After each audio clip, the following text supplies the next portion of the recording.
there guys, welcome to another episode of the Ireland Collection, and this week's prompt was from Jacob Dreamworks, and he asked me to watch the 1994 film The Pagemaster, starring Macaulay Culkin and Christopher Lloyd. Now here's the thing, I'm so nostalgic for those little VHS intros when they had like the trailer, like the Disney movies when they showed like coming up next year, and it's like Pocahontas or like Lion King or Hercules. The hero is only as good as his weapon!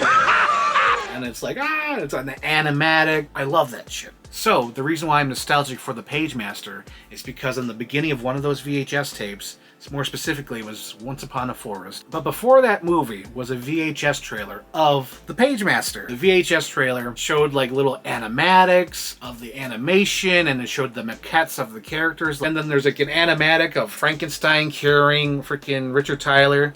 And then I remember it opens up with like, look, it's Richie Tyler. Go for it, Tyler. And it's like all the iconic moments from Pagemaster. The library card, please. I don't have one. You do now. I only knew that VHS trailer. So years later when I did my YouTube poop, I used a little like...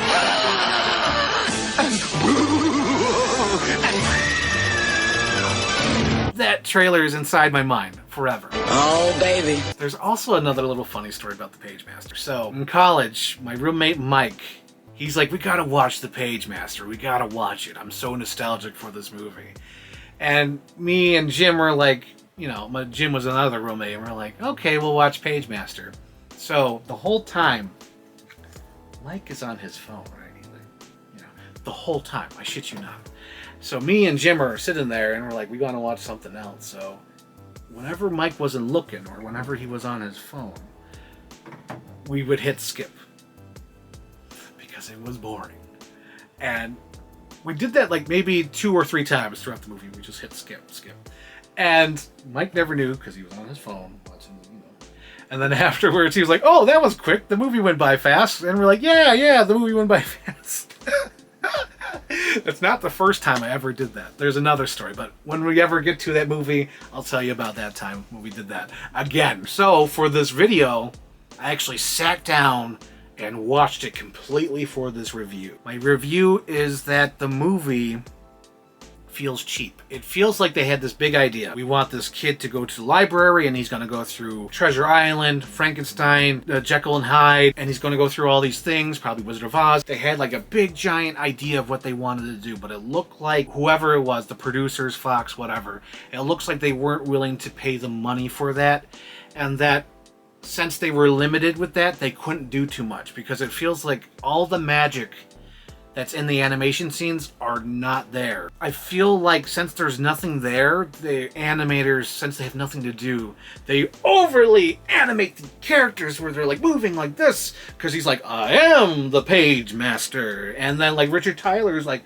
making like weird faces like, oh, they're my friends. That's so weird. And you watch the movie and you know it's supposed to be bigger because they open up the book and it's like the giant, squid from 20,000 Leagues Under the Sea, and then at the end they have the Jack and the Beanstalk, and it's not enough of that. So when they do the Dr. Jekyll and Mr. Hyde, and then later on the Moby Dick, it's like, why bother? Because the sequences are so short. It's like, what are you doing? There's a scene where little Richard Tyler in the animated world's like, you guys are like the only friends I've ever had. And it's like, dude, you just met him 5 minutes ago, literally. And there was no connection scene.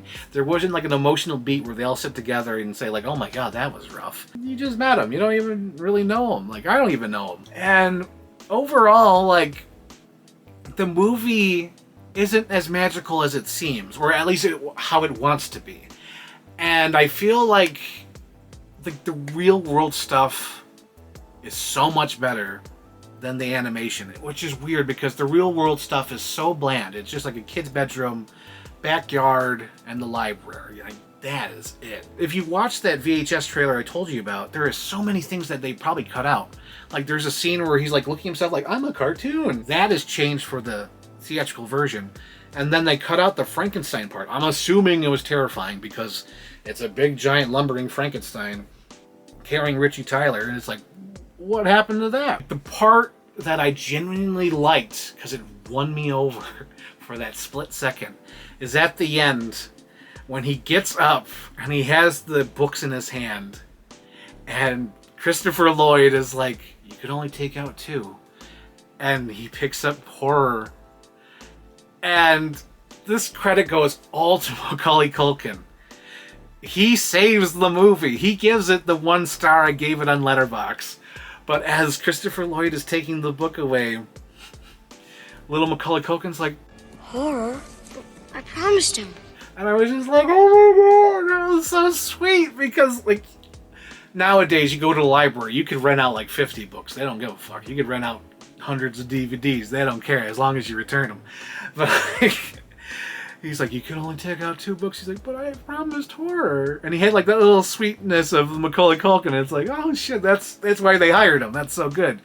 And I feel like that's what's missing in the animation part, because what Macaulay Culkin is that he is sweet, he has charisma, he's a little sweet kid. And when you make him animated and he's like doing like weird faces like, I'm gonna save you, adventure, and it's like it doesn't mesh. But when at the end, when he had the little books in live action and he says, but I promised horror, it almost made me wish the whole movie was live action and that these little characters became personified as people. And that'd be so cool. Like he's walking around with a freaking like a fairy princess, a pirate, and a Frankenstein monster. That'd be awesome. I think, like, since Disney owns 20th Century Fox, this movie is prime ripe for a remake. Please, Disney, remake The Pagemaster. Make it bigger and more special than, you know, the original was. And I'm sure there's people out there watching this that are like, oh my god, I'm nostalgic for the movie. What are you saying, Frank? You're hurting my feelings. It's like, no, I think this movie could be a lot more special than it actually is, and it could be bigger. And now that Disney, like, owns everything, I feel like if they had their hands on it, and made a real-ass Pagemaster, you could have him, you know, go through 20 Leagues Under the Sea. You could have Frankenstein. You could have Jekyll, Mr. Hyde. You could have Moby Dick. You could have Treasure Island. Make it like the last action hero of, like, books. You keep remaking all these old Disney movies. How about you remake the 20th Century Fox library? Remake the Pagemaster. So, that's my opinion on the Pagemaster. The Pagemaster. Thank you for watching this episode of the Ireland Collection. If you liked it, click the like button. If you really liked it, click the subscribe button.